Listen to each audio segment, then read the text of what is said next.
According to Morgan Stanley, India is moving towards becoming the world's third largest economy in the next 4 or 5 years.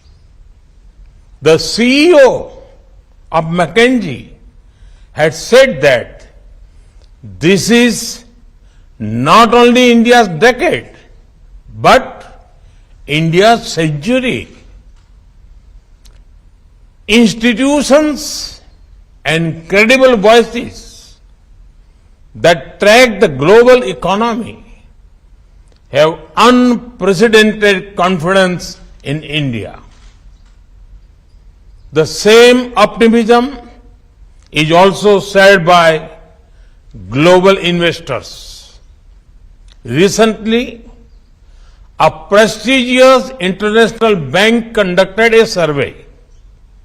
They found that a majority of the investors prefer India. Today, India is receiving record-breaking FDI. Even your presence among us reflects this sentiment. Friends, this optimism for India is driven by strong democracy, young demography, and political stability. Due to this, India is taking decisions that boost ease of living and ease of doing business.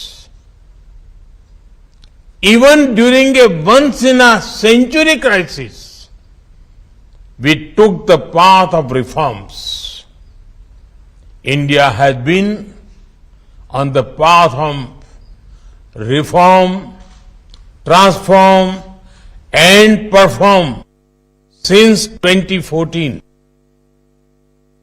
The Atmanirbhar Bharat Abhiyan has imparted greater momentum to it. As a result, India has become an attractive destination for investment. साथियों, एक स्थिर सरकार, एक निर्णायक सरकार, सही नियत से चलने वाली सरकार विकास को अभूतपूर्व गति देकर दिखाती है।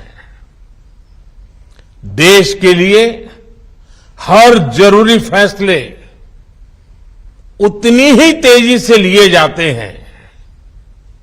आपने भी देखा है कि कैसे बीते 8 वर्षों में हमने रिफॉर्म की स्पीड और स्केल को लगातार बढ़ाया है।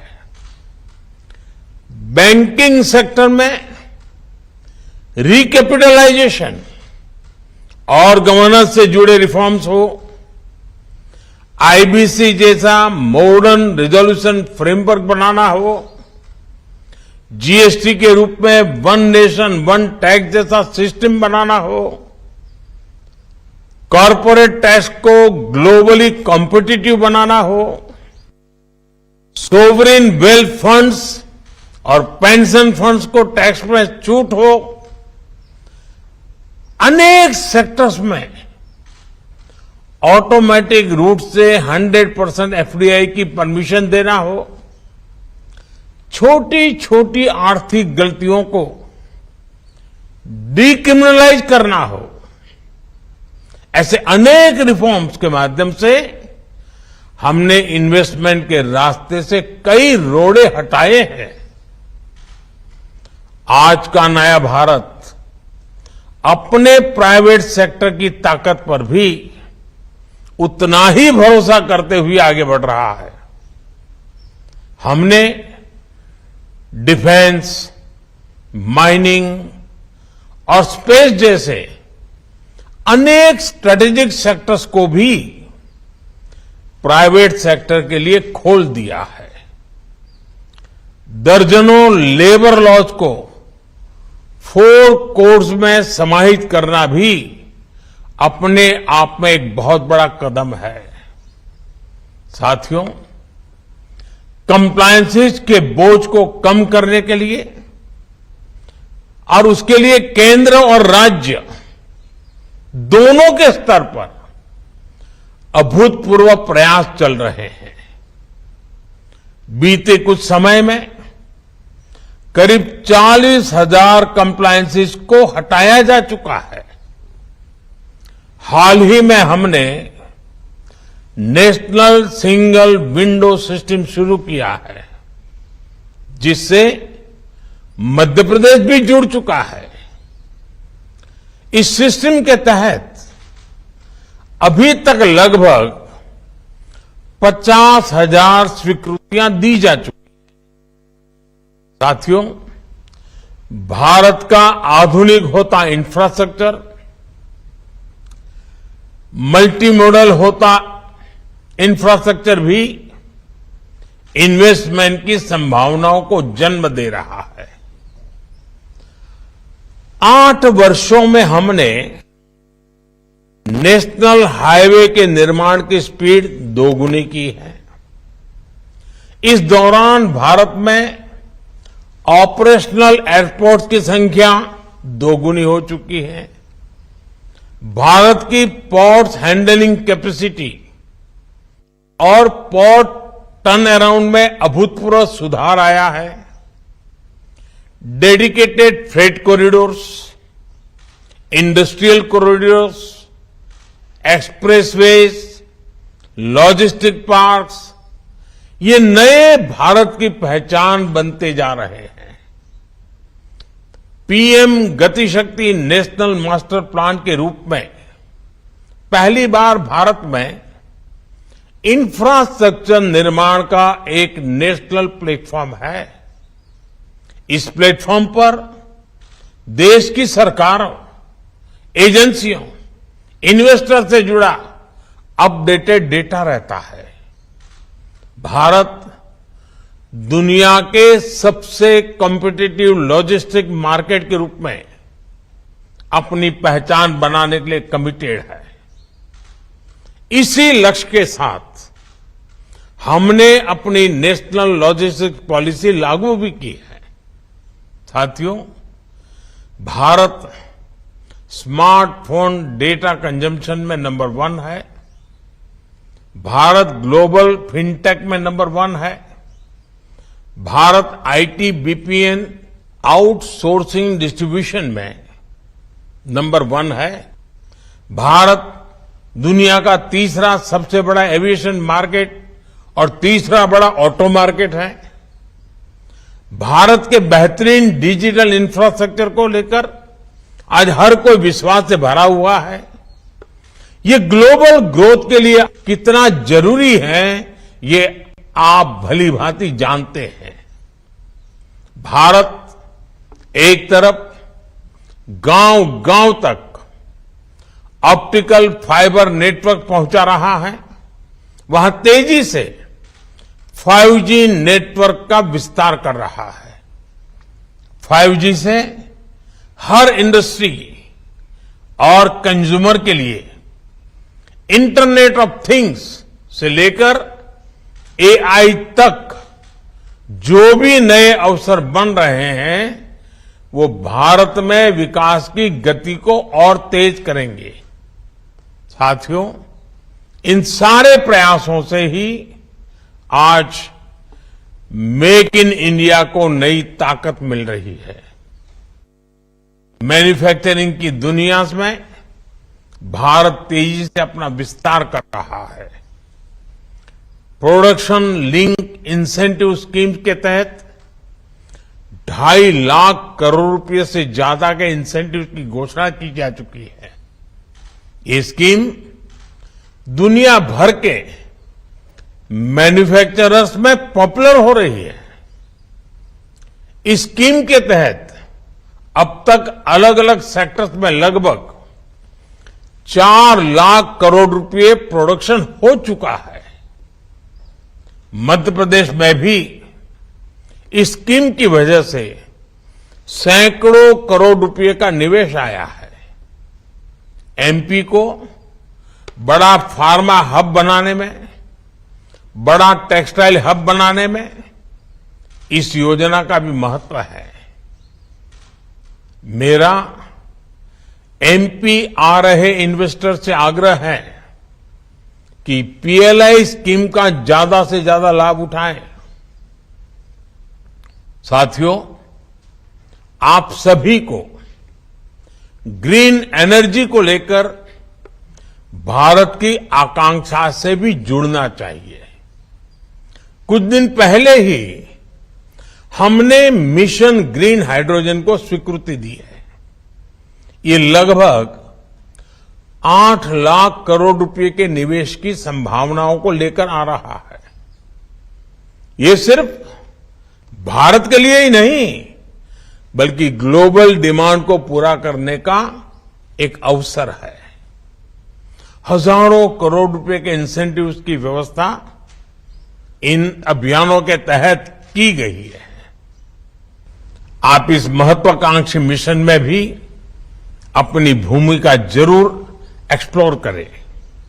साथियों, हेल्थ हो, एग्रीकल्चर हो, न्यूट्रिशन हो, स्किल हो, इनोवेशन हो, हर लिहाज से भारत में नई संभावनाएं आपका इंतजार कर रही है। ये भारत के साथ साथ एक नई ग्लोबल सप्लाई चेन के निर्माण का समय है। इसलिए आप सभी का मैं फिर से बहुत बहुत स्वागत करता हूं। इस समिट को मेरी अनेक अनेक शुभकामनाएं हैं। मध्य प्रदेश का सामर्थ्य, मध्य प्रदेश के संकल्प आपकी प्रगति में 2 कदम आगे चलेंगे, मैं आपको विश्वास से कहता हूं। आप सबको बहुत बहुत धन्यवाद। नमस्कार। न्यूज़ 18 में आपका खैर मकदम है। मैं हूं मुनीर हुसैन हुर्रा। शेर Kashmir university of agriculture sciences and technology Kashmir के साइंटिस्ट डॉक्टर खुर्शीद अहमद को मिस्र की अल सौलिया एग्रीकल्चर कंपनी और उनके यूरोपीय सरमायाकारी शराकतदार के साइंटिफिक मशीर की हैसियत से नामजद किया गया है, जो उस सहराई मुल्क में सेरीकल्चर को मुतारिफ ढांचे को फरोग देने की निगरानी करेंगे। डॉक्टर खुर्शीद पटन के मिरगुल में कायम कॉलेज ऑफ टेम्पर्ड सेरीकल्चर में असिस्टेंट प्रोफेसर हैं और डॉक्टर खुर्शीद है वो मार्च के महीने में मिस्र जाएंगे, जहां सेरीकल्चर की पैदावार के लिए बुनियादी ढांचे को कायम करने के लिए रहनुमाई करेंगे। और सीधे तौर पे हमारे साथ मौजूद है इस वक्त डॉक्टर खुर्शीद साहब। इनसे हम जानने की कोशिश करेंगे। डॉक्टर साहब, सबसे पहले न्यूज़ 18 की तरफ से आपको मुबारकबाद है। और आप यहाँ आपने खिदमत अंजाम दी है और अब आपको मिस्र जाना है। मिस्र की जो सहराई इलाके हैं वहाँ पे आपको जो सेरीकल्चर है और उसको मुतारिफ करना है, तो क्या कहेंगे इस हवाले से? सबसे पहले शुक्रिया मुनीर साहब अपना वक्त देने के लिए। ये सच में एक खुशी की बात है कि अगर मुल्क की लेवल पे आपको कहीं नुमाइंदगी करने का मौका मिलता है, ये बाइस फ़ख्र बात है। तो मेरे लिए भी खुशी का ये बहुत मायने रखता है। और लेकिन इस सब में मैं सबसे पहले क्रेडिट देना चाहता हूँ अपने ऑनरेबल वाइस चांसलर को, प्रोफेसर नज़ीर अहमद गनाई साहब, जिनकी वजह से, जिनकी बदौलत ये मुमकिन हो सका, because he is a person who provided me the platform. उन्होंने प्लेटफॉर्म प्रोवाइड किया because of his kind support, and I was able to attend the international conference at Romania में मेरी उनसे बात हुई और वहाँ पे नियर अबाउट 22 कंट्रीज पार्टिसिपेट कर रहे थे, जहाँ से मैंने भी वो प्लेटफॉर्म मिला और उनसे इंटरेक्शन हुई, जहाँ वो मेरे अपना काम भी दिखाया, प्रेजेंटेशन हुई मेरी, और काफ़ी interaction. It was for 5 days और 5 दिन में जब काफ़ी वहाँ पे इंटरेक्शन हुई, सेशंस हुए, तो उस दौरान में जब मैंने भी अपना उनको बताया कि क्या काम हम करते हैं in the field of sericulture, तो वो थोड़ा सा उसमें इम्प्रेस हुए और उन्होंने मेरा नाम भी शॉर्ट लिस्ट तब किया। Then they made one group था जिसमें बहुत सारे थे, इंडिया से 4-5 बंदे और थे। उन्होंने मुझे सिलेक्शन लेटर भेजी, या वाइस फखर और मेरे लिए भी खुशी की बात है। डॉक्टर साहब मुझे ये बताइए, जब आप मिस्र जाएंगे तो किस तरह की वहाँ पे पहल रहेगी इस सेरीकल्चर को, वहाँ पे उस ढांचे को मुतारिफ करना और उसको दुनिया के सामने लाना, जिस तरह हमारे कश्मीर में ये सारी चीज़ें हो रही हैं, तो वहाँ पे किस तरह की पहल रहेगी? सबसे पहले मैं ये कहना चाहूँगा कि जो मिस्र का क्लाइमेटिक कंडीशंस है कुछ area, it is to some extent जो हमारा यहाँ पे है वहाँ बहुत ट्रॉपिकल एंड टेम्परेट एरिया है, ठीक है। तो एक पोर्शन जो है मिस्र एरिया का है, तो उसमें temperate condition similar to our Kashmir conditions है। उस वक्त वो काम भी मैंने उनको प्रेजेंट किया, थोड़ा सा इंटरेक्शन हुई, जिसकी वजह से उनको लगा कि नहीं ये भी न्यू एरिया है, तो मिस्र में भी नया एरिया है, तो आप ये इसमें हमें हेल्पफुल साबित हो सकता है। आई एम होपफुल इंशाल्लाह it will be helpful for them. Online हम काम करते हैं, जो भी उन्होंने बाहर की कंट्रीज से भी उनके कुछ कंसल्टेंट्स हैं, हम मिलके, और project is in the final shape and they are going to inaugurate in the month of March. तो मुझे लास्ट में एक सवाल है कि कश्मीर में जो अगर हम सेरीकल्चर की बात करेंगे, इसका फ्यूचर कैसे देखते हैं आप, और कितनी ज़रूरत है इस सेरीकल्चर को आगे बढ़ाने में कश्मीर में, क्योंकि ये एक इंडस्ट्री एक ज़माने में रही है कश्मीर के अंदर? बिल्कुल मुनीर साहब, कश्मीर का हर बच्चा, हर जो ओल्ड एज बंदा है उसको पता है इस इंडस्ट्री के बारे में, क्योंकि कश्मीर सिलिक इंडस्ट्री जो थी वो that was a backbone of Kashmir economy. अगर स्टेट गवर्नमेंट को कभी फाइनेंशियल क्रंच आता था, it was only this industry, सिलिक इंडस्ट्री, जिससे वो बारो करते थे मनी फॉर टाइम बीइंग, जैसे आज जेके बैंक से कर रहे हैं, तब तो ये सिर्फ इस इंडस्ट्री से कर रहे थे। तो there was a good, there are many reasons कि इंडस्ट्री डिक्लाइन हुई, but there is a very good scope. इसमें काफ़ी स्कोप है, because our climatic conditions are, our silk is considered to be the best silk at the international level, it can compete the international silk, और इसमें काफ़ी scope है, and we are trying our best. I am hopeful this industry will revive and will be a source of employment generation and livelihood security for many people, specially the unemployed educated youth of the Kashmir. नाज़रीन, ये थे हमारे साथ scientist sericulture जो doctor Khurshid साहब, और जिन्हें अब मिस्र जाना है मार्च के अंदर, और मार्च में वो मिस्र में सेरीकल्चर को मुतारिफ करेंगे। और ये खुशी का मकाम है हमारे कश्मीर के लिए, क्योंकि अब हमारे जो साइंटिस्ट हैं उनको बाहर की जो ममालिक है वहाँ पे उन्हें मौका दिया जा रहा है, इस जो हमारी बैकबोन रही है सेरीकल्चर की, और वो वहाँ पे मुतारिफ किया जाएगा। न्यूज़ 18 जम्मू कश्मीर के लिए मैं पट्टन मेरगुन से मुनीर हुसैन हुर्रा। आदाब नाजरीन, न्यूज़ 18 कश्मीर किस ग्राउंड जीरो रिपोर्टस में तुहद खैर मकदम। और नाजरीन, वनकस गेटवे ऑफ कश्मीर यानी कि कज गंडिस मज, और ये मौजूद वनकस यह जन काजीगुंड म्यूनसिपैलिटी तथ अंदर मौजूद, और आज करो कत कजगुंड म्यूनसिपैलिटी मुतलक यम किस काम कारस मुतलक करो कत। और नाजरीन, तुम पाव यतस कि युथी बानहल पठान तनली यपोर वातान, युस जन गोनुक इलाक हुंद सह कजगुंड, और यह जन वन गेटवे ऑफ कश्मीर, और बिल्कुल ये गेटवे ऑफ कश्मीर गोनिच म्यूनसिपैलिटी यह जन सह काजीगुंड म्यूनसिपैलिटी। और यमुक रोल क्या, यमुक कामकार क्या म्यूनसिपैलिटी हुंद, और युस जन यह ओन पोक ये इलाकुक सह जाजब नजर बनाने खतर या मजीद तामीराती सरगर्मियाँ अंद वातनावने खतर क्या म्यूनसिपैलिटी करन, अत सरसी मुतलक करो कत। वनकस मौजूद एग्जीक्यूटिव ऑफिसर यम जन काजीगुंड म्यूनसिपैलिटी फारूक अहमद गनाई, यमन नश जानो फारूक साहब तुहद खैर मकदम न्यूज़ 18 मज। अस वनतो यह जन काजीगुंड म्यूनसिपैलिटी गोड वनतो अस कि अत कूता एरिया लिमिट्स क्या अत कत्या वार्ड, तो अत सो अस कि युस जन कजगुंडुक अन पोक या तोयस म्यूनसिपल लिमिट्स तथ मज कचा कम छो तुम कर्म, सो दैट कि मजीद जाजब नजर बन यह इलाक, तथ मुतलिक क्या तुम करान? जी अस्सलाम वालेकुम जनाब, वस तान यह जन डेवलपमेंट काजीगुंड म्यूनसिपलिटी यह जन सह 7 वार्डन पे मुश्तमिल। इन 7 वार्डन मज डिफरेंट सेक्टरन मज डिफरेंट हेडन मज under IDMT head, under UDS head मुख्तलिफ लेन्स ड्रेन्स बनावन। तमें अलाव जन FC ग्रांट्स तथ मज बड़ बड़ प्रोजेक्ट तुलमित, तथ मज ऑफिस कम्प्लेक्स इस जन तकरीबन कंप्लीट चिल्ड्रन पार्क बनव कुरीगाम सह गई कंप्लीट, इंशाल्लाह सॉलिड वेस्ट मैनेजमेंट प्लान गो हेतुन तकरीबन कंप्लीट गछुन। तो वनकस काम चलान यथ मैरिज हॉल शमपोरा, तो तथ गई अलाटमेंट सह तथ लग विदिन 1-2 दोहन तान लग काम। तो बे क्या बनो gateway of Qazigund 2 number gates इन जन काम चलान शमपोरा ब्या वांगुंड नियर वांगुंड क्रॉसिंग अमे अलाव माई टाउन माई प्राइड ब्या हेड तथ मज काम तुजम तथ मज जन जनरल बस स्टैंडस मज लैट्रिन टॉयलेट ब्लॉक बनो सह 12 seated ladies and this gents 6 seated 12 seated सह तो सह वनकस फंक्शनल तो मजीद फर्दर इस जन कोर्मुत प्रपोज तथ मज प्रपोज कोर्मुत यह footpaths with drainage on both sides of this Qazigund market from upper bazaar to lower बाजार। अच्छा फारूक साहब अस वन तो क्योंकि काजीगुंड हिस्टोरिकल इलाका यथ इलाकस मज जन कस्बच अगर कत करो लाइटिंग या एस्पेशली शामन लुक पकन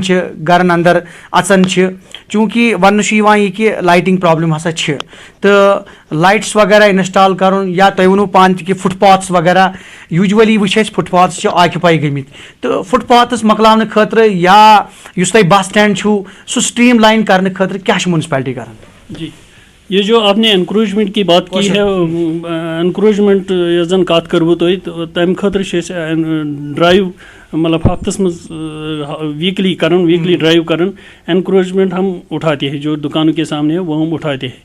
इसके अलावा जो लाइटिंग का मसला है जो लाइटें LED जो लाइटें लगी हुई है उसमें जितनी भी इस वक्त लाइटें बाज़ार में है तकरीबन उसमें 90% चल रही है। मसला ये है कि शाम के वक्त सुबह जब लाइट होती है ना तो स्विच ऑफ होता है, शाम के वक्त वो स्विच ऑफ ही रहता है, इसीलिए लोग बोलते हैं कि लाइट नहीं चलती है, लेकिन लाइट चलती मगर तो फारूक साहब कहाँ प्रपोजल कहाँ कि यथ मन जन तुम कि ब्यूटिफिकेशनस मज जन वुचान बाकिन इलाकन मज फुटपाथ्स तई बने बे गई तुम साइडन तुम ऑर्नामेंटल पोल्स आय नस्ब कर सह कहाँ प्रपोजल सो दैट कि अत मज मजीद अख खूबसूरती गि एड। इंशाल्लाह वो प्रपोजल हमारे सामने है, हमारे हाथ सह प्रपोजल यम जन हाईमास लाइट ऑलरेडी डिफंग गम उनके रिपेयरमेंट के लिए हम कोशिश कर रहे हैं। उनका मतलब एस्टिमेशन भी हुई है, एस्टिमेशन इंशाल्लाह उसका टेंडर आउट हो जाएगा तो वो चलेंगे। अच्छा अस वन तो आखिरस पे कि काजीगुंड कन लुकन खतर क्या मैसेज रोज तुहद ताकि तुम दिन अथवास तुहद म्यूनसिपैलिटी तो सो दैट कि ये काम कारस मज मजीद लचक और ये इलाक की बेहतरी खतर ये मजीद क्या प्रोग्राम ये करना लुकन ये गुजारिश सान तरफ मेन तरफ और मेन स्टाफ के तरफ यह जन ये गुजारिश कर कि तम करें ताउन पूरा ताउन करें, जहाँ एनक्रोचमेंट उठाना है या जहाँ और कोई मसला है हमारे साथ ताउन करें ताकि हम आगे बढ़ जाएंगे। और बिल्कुल नादरीन यम फारूक अहमद गनाई यम जन काजीगुंड म्यूनसिपैलिटी एग्जीक्यूटिव ऑफिसर और युन वन कि लुकन हुंद ताउन जरूरी और अत सत चूँकि क्या प्रोग्राम्स यमो वन कि अस क्या प्रोजेक्ट्स नी क्या प्रोजेक्ट्स जन तम पाई तकमील और क्या अंडर कंस्ट्रक्शन तो मगर युन वन यह कि जन यह काजीगुंड म्यूनसिपैलिटी 17 वार्डन पर मुश्तमिल यह तूता बड़ म्यूनसिपैलिटी क्या मगर कोशिश यह कि येतुक ओन पुक साफ पाक और सत ये बेहतरी और ये मजीद जायज़ नज़र बनाने खतर म्यूनसिपैलिटी ऑन टोज और यम यसान कर मगर अत मन लुकन साथ जरूरी। ज़हूर रिजवी न्यूज़ 18 कश्मीर।